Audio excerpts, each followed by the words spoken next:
Այ ժողովուրդ ջան, որ ասում եմ, այս թույլ վերահսկողությունը վերջում հանգեցնելու է ամենաթողության, չէիք հավատում։ Մեռանք ամեն թողարկմանը սպանության դեպքեր ներկայացնելով։ Հիմա էլ Ռազբոյի մասին պիտի խոսենք։ Զինված անձը մտնում է բանկի մասնաճյուղ ու մի կլորի գումարով հեռանում։ Հիմա տեսնես իրավապանները այս կատարվածում իրենց մեղքի բաժինը տեսնում են, կասեք Շամշան, նրանք որ իմանային, թե զինված մտնելու է այդ մասնաճյուղ, հաստատ կկանխեին, համաձայն եմ, բայց ես նկատի ունեմ փաստը, որտեղի ունեցածը իրավապանների թողտվությամբ երկրում ստեղծված անվերահսկելիության հետևանքն է, ու նույնը կարող է կրկնվել, ասենք վաղը։ Խոսքը մայրաքաղաքի շինարարների 25 հասցեում գործող ՎՏԲ բանկի մասնաճյուղում նոյեմբերի 17-ին տեղի ունեցածի մասին է։ Րոպեներ առաջ ահա այս տարածք է մտել զինված մի վիժվածք, որի պարանոցին գցած է եղել ցուցանակ, եթե փողերը չտակ 20 վայրկյանում կտրաքաստեմ գրությամբ, այսինքն սկի չի էլ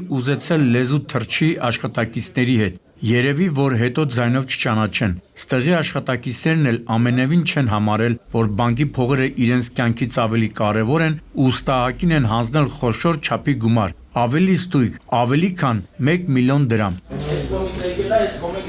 Որ կոմիցիա եկել, ով է հավաքել։ Հիմա կասեք, մթոմ 1 միլիոն դրամը ինչ է, հանուն որի մտնում է սենց բեռի տակ, բայց իրավացի չեք, նախ այդ մարդուն գուցե 1 միլիոն դրամ էր անհրաժեշտ երջանիկ լինելու համար, ու հետո, եթե սպասեր մինչև բերեն ավելի մեծ գումար, հավանականությունը, որ կբռնվեր, մեծանալու էր։ Դրա համար էլ գերադասելը քիչ վերցնի, բայց հասցնի ճողոպրի, ու պատկերացրեք, որ ստացվել է։ Համենայն դեպս մինչև այս պահը նրան չեն հայտնաբերել, բայց ելի եմ կրկնում, եթե երկրում չի տիրելու օրենքի իշխանություն, նման դեպքերը հաճախակիանալու են։ Հետևաբար իշխանությունները լավ կլինի թարգեն սրա նրա վրա մեղք բարթելու արատավոր գործելավոճը ու գործի անցնեն։ Իսկ այս դեպքում, եթե իրավապանները լուրջ գործի անցնեին, ապա ՎՏԲ բանկը թալանողը Բագրատաշենի անցակետով նույն օրը ժամեր անց չէր լքի Հայաստանի սահմանը։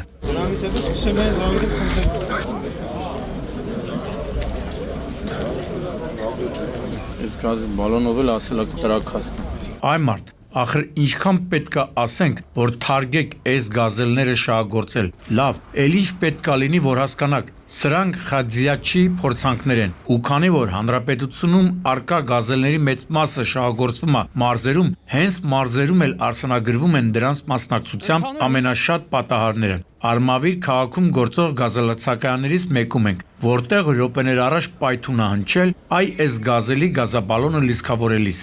Քանի ավտո է վնասվել։ Էս, սա լավ վնասվել տղերք։ Էնել։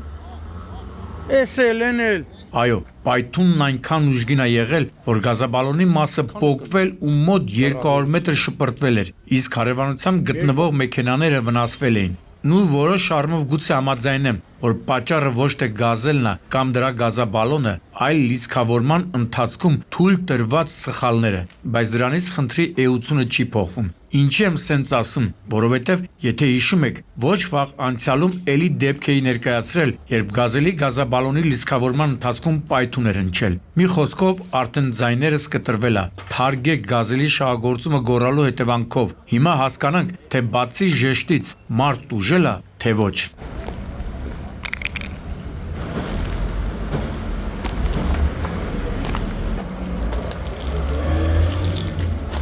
Ըստ նախնական տեղեկությունների, պայթունի հետևանքով 2 հոգի վնասվածքներ են ստացել, որոնցից մեկին արագ հասած շտաբօգնության բրիգադը նախտեղում առաջին բուժօգնությունն է ցուցաբերել, հետո տեղափոխել Արմավիր բժշկական կենտրոն։ Մյուս վիրավորին Արմավիրի շտաբօգնության բժիշկները հետազոտել են, օգնություն են ցուցաբերել, բայց նա հրաժարվել է հիվանդանոց մեկնել։ Բախտներս գոնե այս հարցում բերեց, թե չէ, ինչպես ասում են, որտեղ գազել, այնտեղ մահ։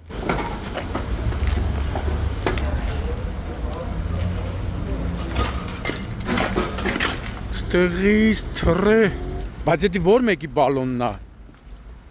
երևի լիցքավորվող ավտոյի, որա տարակել ազգում ես։ Հենց ավտովթարի մասին ահազանգահնչում Երևան-Սևան ճանապարհի 70-րդ կիլոմետրից միանգամից հիշում եմ տարիներ առաջ Դերասանուհի Անի Երանյանի եւ Կենտրոն եւ Նոր Մարաշ վարչական շրջանների ընդհանուր իրավասության դատարանի դատավորներից մեկի մեքենաների բախումը։ Ու հիշում եմ ոչ միայն այն պատճառով, որ հանրությանը հայտնի մարդկանց մեքենաներ էին բախվել, այլ որովհետև այդ սարսափելի վթարի հետևանքով բարեբախտաբար զոհ չեղավ։ Ու երանի եմ տալիս, որ նոր վթարը եւս չունենա ողբերգական ավարտ։ Կարծես բարձյալը ականջալուր է լինում խնդրանքներից։ Համենայն դեպս ամենագնաց Նիսանի ու Մերսեդես Սպրինտերի բախման հետևանքները հենց այդ մասին են խոսում։ Direkt վիրավոր Մեքենաների վնասվածքներից դատելով կարելի է համաձայնվել կամ չհամաձայնվել դեպքի վայրում հավաքված մի քանի քաղաքացիների տեսակետի հետ, որ Նիսանի վարորդը փորձել է ձախ շրջադարձ կատարել։ Էն էլ Սպրինտերի վարորդը դրան դեմ է եղել։ Սա նախնական վարկածը։ Հենա տեսնում եք, իրավապանները չափ ու ձև են անում, հետո կհասկանան ինչը ինչոց է։ Փաստն այն է, որ կեսօրին մոտ ժողովրդին հայտնի Ճամբարակի խաչմերուկում բախման հետևանքով 3 հոգի մարմնական վնասվածքներով տեղափոխվել են Սևան բժշկական կենտրոն։ Այո, զոհ չկա միայն երջանիկ պատահականությամբ, որովհետև նայելով հատկապես Նիսանի վիճակը լրիվ այլ պատկերացում ես ունենում։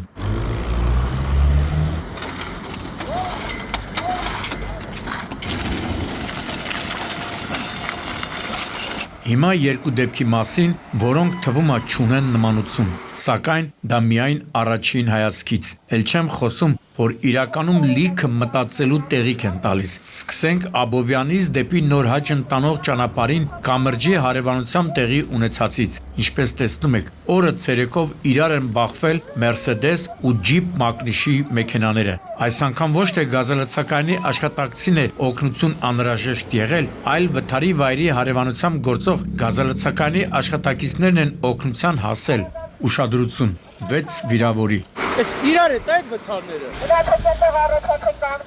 Ժողովրդի մի վարքյան հետ։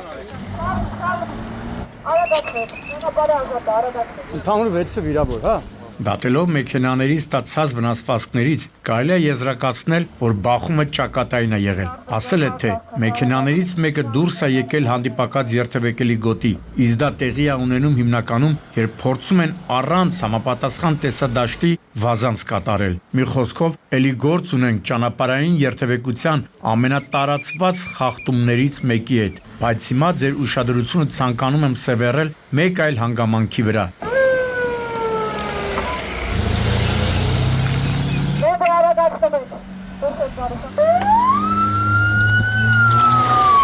Կասեք, թե ինչ եք տեսնում ձեր էկրանին։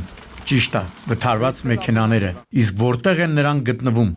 Այո, երկաթե արգելապատնեշների կամ վրա, կամ դիմացը։ Իսկ ինչ է դա նշանակում։ Նշանակում է, որ եթե դրանք չլինեն, երկու ամենագնացն էլ կլղկոնձի են տալու խորը ձորը, իսկ այդ դեպքում ոչ թե կունենայինք 6 վիրավոր, այլ 6 զոհ։ Այդ դրա համար ենք անընդհատ կոկորդ պատռում, որ ասենք Երևան-Գյումրի կամ մեկ այլ վտանգավոր ճանապարհահատվածներում պետք է արգելապատնեշներ տեղադրել։ Շտաբօգնությունն է, չէ՞ տարել սա։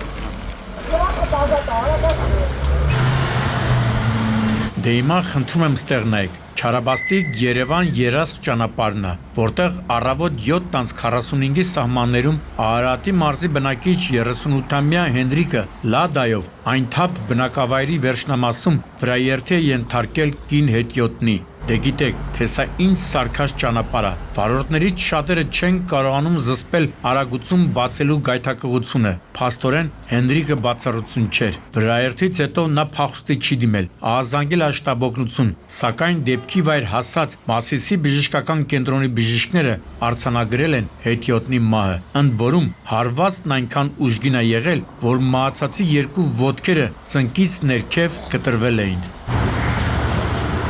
Ես սարքել եմ, որ անցնեն ինչ իմանան, որ այս անցումը կդառնա ճակատագրական։ Էն էլ իր անձրևանոցն է, հա։ Նկարահանում է ու մտածում, որ այս ճանապարհին մեքենայի արագություն բացելը ընդհանրապես զարմանալի չէ։ Զարմանալին ճանապարհը կին հետիոտնի կտրելու փորձն էր։ Ասենք, ոնց կարելի է այս լայն ճանապարհը ողջ առողջ կտրել։ Օգնության ասան դեպքի վայրում հավաքված մի քանի քաղաքացիներ, ովքեր նշում էին, թե վրաերթի ենթարկվածն աշխատում էր հարևանությամբ գործող սննդի կետում որպես մաքրուհի, եւ հենց սննդի կետի դիմաց անհայտ անձիկ քարեր են դրել բաժանարար գոտու երկաթե արգելապատնեշների տակ եւ այն իրենց համար դարձրել են արհեստական անցում ու հավանաբար հետիոտնը կամ այդ հատվածով է անցել կամ փորձել է այդ հատվածով հասնել ֆուդ կորտ Հետևաբար նման դեպքերը նվազեցնելու համար ճիշտ կլինի որպեսզի այսպիսի օբյեկտների մոտ կառուցվի վերգետնա անցումներ, քանի որ եւ ավտոմեքենաների շարժն է շատ եւ հետիոտների։ Տեսնում եք, նախորդ դեպքում արգելապատնեշները 6 մարդու կյանք փրկեցին, իսկ այս դեպքում համապատասխան կահավորանքի բացակայությունը ողբերգության պատճառ դարձավ։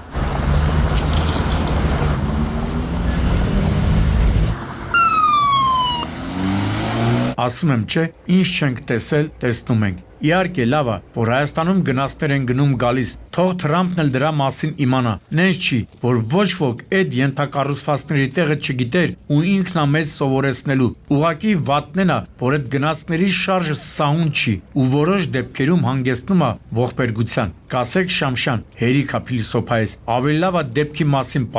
պատմեմ ժողովուրդ ջան, քանի գլխանի եմ, որ ձեր ասածը չանեմ։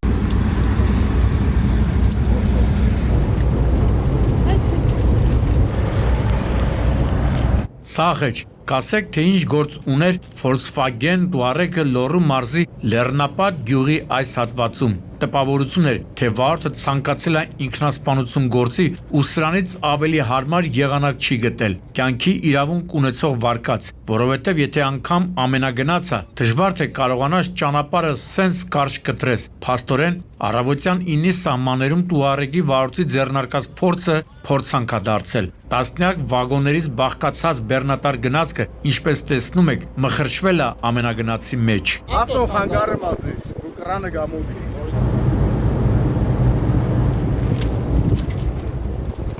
Բախման հետևանքով երկու հոգի տեղափոխվել են Վանաձոր բժշկական կենտրոն, ում ինչ դեպքի վայրում աշխատում էր Լոռու մարզային քննչական վարչության խումբը, հիվանդանոցից ահազանգ է ստացվում, որ վիրավորներից մեկը մահացավ։ Մենք ուշադրությամբ կհետևենք այս առասպացային դեպքին, հասկանանք, թե ինչ ընթացք է ունենալու եւ ինչու է ամենագնացը հայտնվել այս հատվածում։ Պետք է նաև պարզել, թե արդյոք գնացքի մեքենավարը պահպանել է երթևեկի կանոնները, ասենք զգուշացնող ազդանշան տվել է կամ փորձել է արագությունը սահմանափակել։